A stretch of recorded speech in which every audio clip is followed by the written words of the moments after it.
Hi, you might recognize me. I was a fairly famous detective back in the early 70s in San Francisco. There were some movies made on my life, in fact, on my career as a detective in San Francisco. Magnum Force, Dirty Harry, Sudden Impact. In fact, these are some of the same clothes I wore when I was working as a detective out there. And I believe this baby still the same too.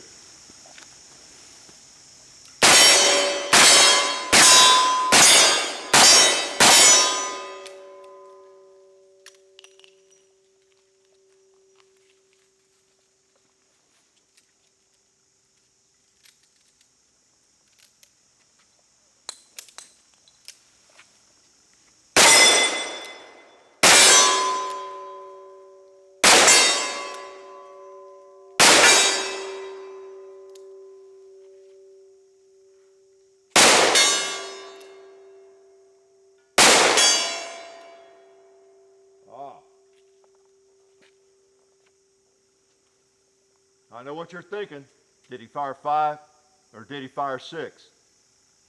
Well, do you feel lucky, punk? He was pretty lucky. All right. 44 Magnum.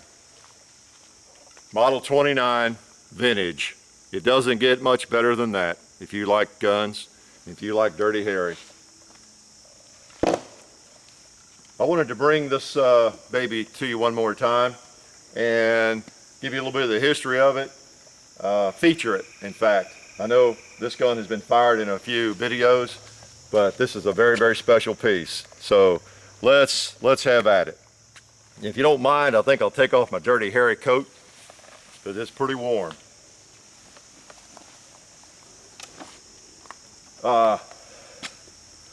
This is Model 29-2, made in the early 70s. This gun, as I have pointed out before, was purchased by me in 1974, October. One reason I'm doing this video is kind of as a celebration, the anniversary of this gun. This month, October, I've owned and fired this gun for 35 years. You know, we've all had firearms that we are sorry we traded and we wish we could get back. Well, this is one of those few that I didn't trade back in the 70s or the 80s or the 90s or in 2005 that I've hung on to all these years. Have between 60, 70, 75,000 rounds through it, and she's still going strong. Just as accurate as ever. Model 29-2. She's a wonderful old gun and deserving of a little bit of chat, I thought. As I said, I bought this in 74. This is the original box right here. My cameraman do a few close-ups. That came with it. And you've probably seen some of these. Old paperworks in here, and maybe collectors' shops and that sort of thing. This is the box that the gun came in. Now, unfortunately, I can't show you the beautiful styrofoam and the blue velvet and everything that was there at the time. But it's all come apart over the years. But that is the original box that it was in. This gun is a gun that I use, as you know from my videos. I don't buy things just to put up as collector's pieces. What I did was I just brought some ammo out in this box that I was going to use. But that is the box the gun came in. They came packaged beautifully back then. So let me put that up out of the weather. It's been getting a little wet out here lately. This gun is again the 29-2. It's an 8 3/8 inch barrel. A little bit longer than the one that Dirty Harry actually used in the movies. He used the 6.5 inch, I think, in most of his movies. Long barrel, but not quite this long. This one was very, very difficult to find when I bought it in 1974 because Dirty Harry made these guns impossible to get your hands on. Doubled the price on them. I think they were supposed to retail for about $250, something like that. And of course they were selling for $4 and $5, and people were paying astronomical sums for them even back then in the early 70s. So not easy to get a hold of. This gun I fired in silhouette competition, just for fun, bowling pin matches, just all sorts of things. Had a lot of fun with it. It is the old pinned and recessed Model 29. You notice, let me hold it here where the cameraman can kind of show you. Back then they put the little pin through the barrel. It's not only screwed into the frame, but they put a little cross pin there to hold it in. And then they also countersunk the cylinders. Let me put a round in there and I'll show you what I mean. When you put a bullet in, it's totally flush with the back of the cylinder.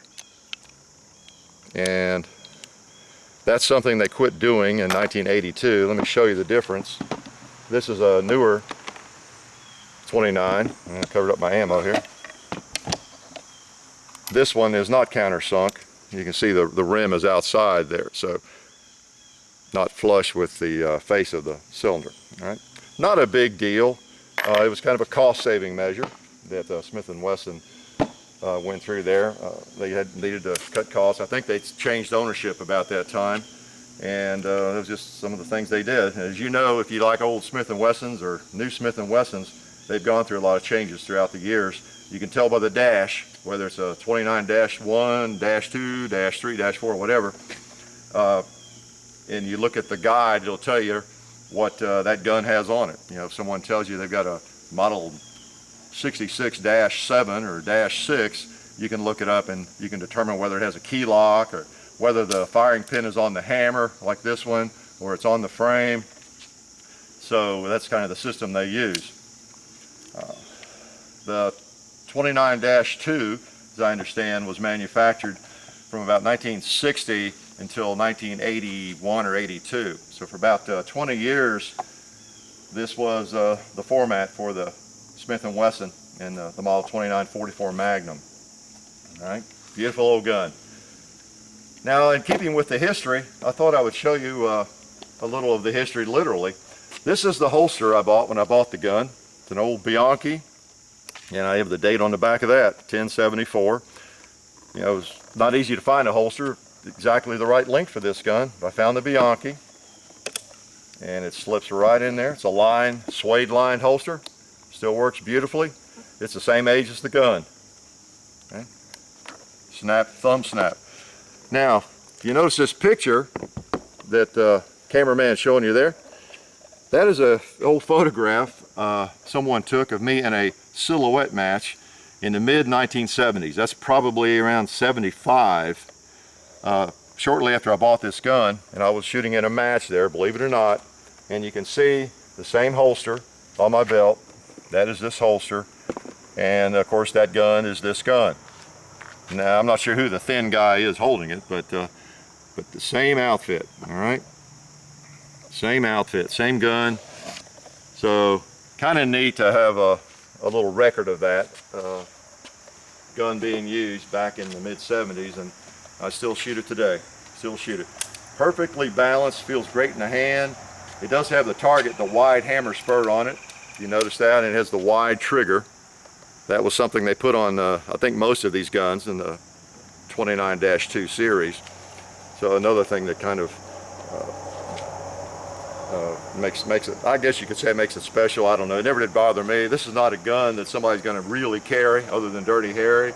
So whether the hammer's wide or whether it's narrow, it's not a big deal either way. Original grips. This gun is just like I bought it. Not a thing different about it. Same old gun, just as accurate. You've seen it in another video, popping the gong out there at 230 yards. And the only limitation is the person holding it, or how much coffee I've had, or whatever it is, how steady I am that day. Beautiful old gun. This is one that is an heirloom. It'll be handed down. This would be one of the very last guns I would ever sell. So let me take a couple shots with it. I know you like to see these old things in action. Let me shoot a couple more 44 mags. These are 240 grain bullets. So let's crank a couple more out. Better put my glasses on. I always do that. The muzzle up there, one of my glasses. All right, see what we can see over there.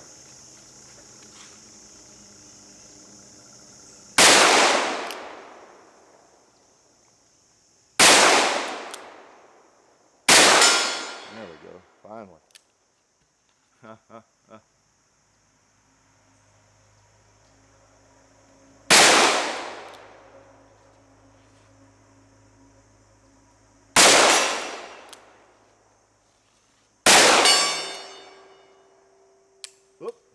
Caught me flinching, didn't you? I'm actually not feeling real accurate. Kind of hot and sweaty in all this outfit, but let's calm down here and see if we can hit something. Let me show you also while I'm at it that, I'll wipe my glasses off here while I'm talking. It's been raining for about 2 weeks straight here, and everything is wet and hot and humid and all that. And if I can come up with some more excuses for poor shooting, I'll think of them here in a minute. This gun, as you know, if you're familiar with 44 Magnum, you can shoot 44 specials in it. Now, I rarely shoot 44 specials in this gun because you really don't need to lower the power factor that much. With this heavy, long barrel, it doesn't kick very much. Now, these are specials. They're a little shorter. For those who don't know, same bullet, just a little bit less powder. This is about on par with a 45 ACP ballistically. So it's about the same power factor as a 45. There, now this will not kick much at all. All right, let me lob some out there. You'll notice they go a little slower.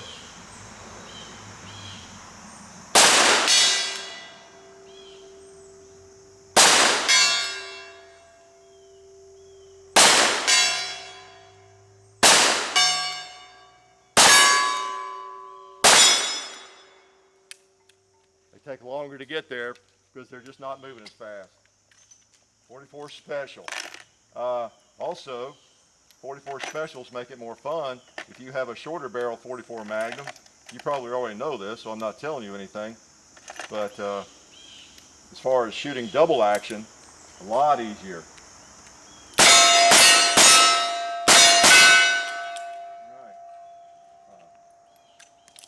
You can crank them out a lot faster. You don't get that recoil. Shooting double action, whatever your power factor you're shooting, affects your hold a little more. There's just something about it. Whereas when you cock it, you're just ready. You've got a better grip to withstand the intense recoil if that's what you're going to get. But when you're going double action, it's just a different affair. You know if you shoot that way. Another thing I was going to show you are some really hot 44s. These are some of the old Black Talon, and I'm going to shoot 6 of these for you. These are actually premium bullets. I probably should not be firing them. I've seen them for sale. They're kind of collector's items. But I have some of these. These are 250 grain bullets, and they're pretty stout. They are pretty stout. These are the old Black Talon Winchester, which they don't make that bullet by that name anymore. All right, let's see if I can keep my hand from breaking with these. Let's reach over there a little ways.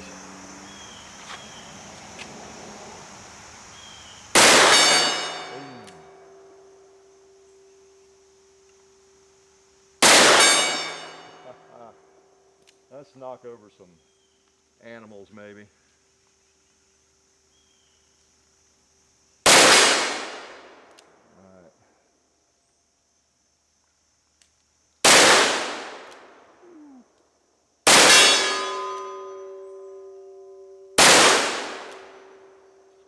Gets there pretty fast. Alright, those are Black Talons. So with a 44 Magnum you have a lot of versatility, and over the years I've tried to take advantage of that versatility. I generally load up a 44 Magnum that's a moderate load. It's hot, it's definitely a Magnum, but it's not something that just hurts you so badly you shoot 6 and want to give it up and go do something else. Occasionally shoot the 44 specials, or I had all those, but that's a very comfortable round to shoot. Very comfortable round to shoot. I don't shoot those a lot in this gun. I do shoot them quite often in the 3-inch guns. That's a Trail Boss, by the way, and a 3-inch. So they're really nice for the short barreled guns occasionally. So it's a very versatile cartridge. You can load it to whatever power you want.